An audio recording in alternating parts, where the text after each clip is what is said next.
And we're not even going to be talking about rideshare right now. We're going No, to be no. talking about food delivery.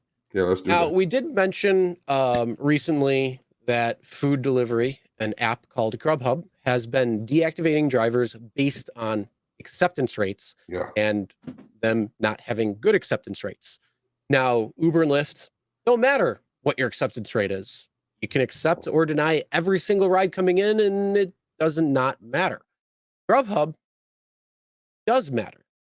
So, Sergio, I know you want to talk about this. This I is definitely a want to very talk about this. interesting. Listen, this is going places. Okay, listen, people. I'm serious. We did this a couple of weeks ago. Okay, this is a collaboration between me and Zach. Zach Drives Fast, which is one of our contributors.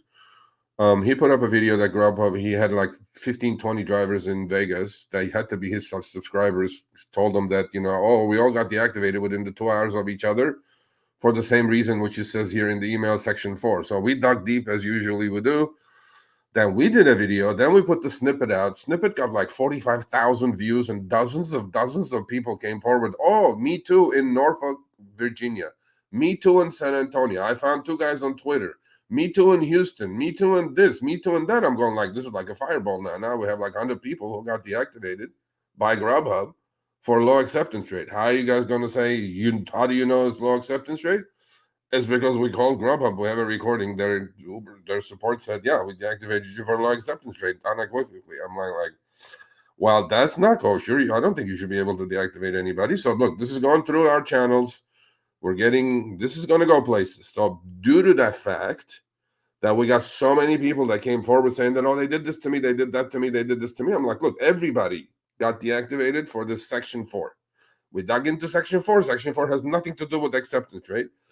My concern in the original video and the video that got like stupid views and still getting views is like, and people coming forward right and left from many different cities, is that if one does this, does it set a horrible precedent for other companies to do it? Because these companies are like, monkey do, monkey see, whatever it is.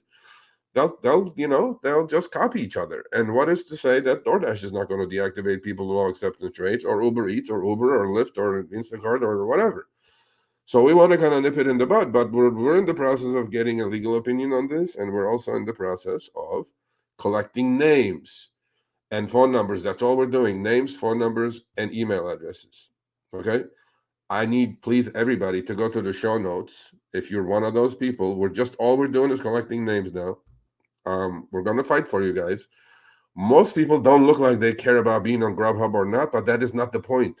You should not be able to deactivate any independent contractor for not accepting trash offers. Okay, that's all you guys did.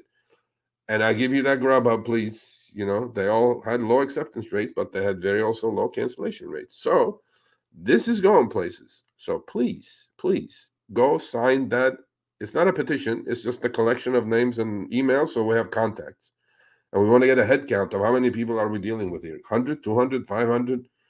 Because it seems like they are purging a lot of Chris low acceptance rate drivers to replace them with fresh blood so that they can accept all Yep. the trash $2 or $3 offers.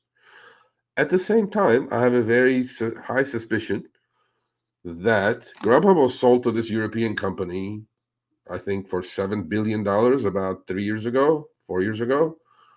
And now they're trying to get rid of this company. It's called Just Eats. It's a European company, and they cannot even get $1 billion for it. What they paid for $7. Okay, I think what they're doing is they're trying to like make their numbers look good by having some new drivers accept some more trash offers, and do their thing.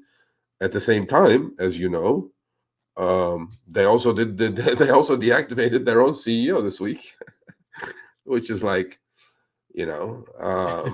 You do know they're shopping this company around, and then Grubhub CEO exits amid turmoil. And yeah, well, he didn't exit; he got fired. And then, of course, you have the He got obligatory. deactivated. He got deactivated, yeah, for accepting nothing.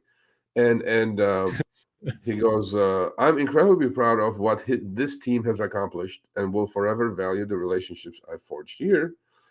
DeWitt said in a statement, "Grubhub is in great hands with Howard." And it's not in great hands, sir. You were the leader of the food delivery business before the pandemic, and now look where you are. So let's not kid ourselves. But besides, I put this in there because they're really cleaning house from the CEO all the way to drivers who don't accept enough offers.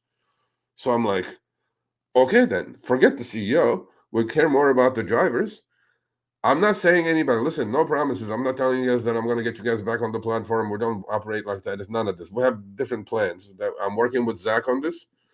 Please go click on the forum in the show notes and fill in your name. So we want to get a head count of how many hundreds of people we're dealing with. And this is only for drivers who were deactivated due to the Section 4 thing. So if you got an email like that, check out the forum. It's right in the description right here on YouTube. And also, if you're listening on the audio podcast, it should be in the description there that you can check out the forum, fill out your info, and basically, it's something Sergio and Zach are working on. They're going to be talking to a legal team very soon as well, just to get clarification on this and try to nip it in the bud. So then, acceptance rate does not become an issue or grounds for deactivation, because if they're offering you trash rides or trash food orders, I'm not going to operate at a loss. Why would I want to do that? I don't. I think it's and I don't think you want to either. No, I don't. I'm not. So, but please go sign it. If you're deactivated, if you're not deactivated, don't go sign it. But if you're deactivated, last 3 weeks, by Grubhub with the Section 4 cut and paste email, which all of them have Section 4 in there. Please go put your name and phone number. I don't even think we're asking your phone number, but email address and name so we can get a head count. There you go. All right. So that's the Grubhub drama. So a lot of drivers were getting deactivated Section 4, and now the CEO got deactivated. So bye. Good work. Have a nice day. Yeah. All right. Thanks for watching. That short little clip was from our live stream, Show Me the Money Club with Sergio and myself, Tuesdays, 6 p.m. Eastern, 3 p.m. Pacific. Make sure you subscribe, turn on all notifications so you'll be notified when we go live, as well as all of our awesome content. Make sure to check out this video right here, which will take you to the entire live stream, or check out this video right there. All right, drive smart, everyone.